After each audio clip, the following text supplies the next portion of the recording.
We are now 8 weeks into me trying persimmons and hopefully acquiring that sweet, sweet, beautiful taste of persimmons.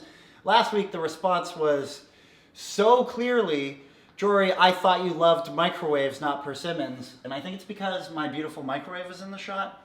Interestingly enough, I haven't even named this microwave.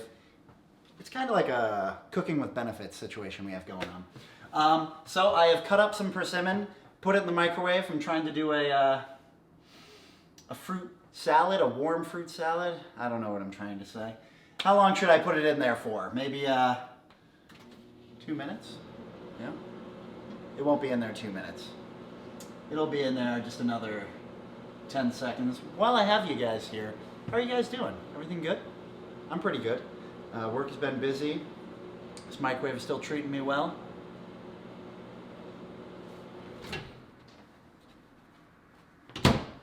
It's definitely warmer, so you can microwave this. It is a good idea.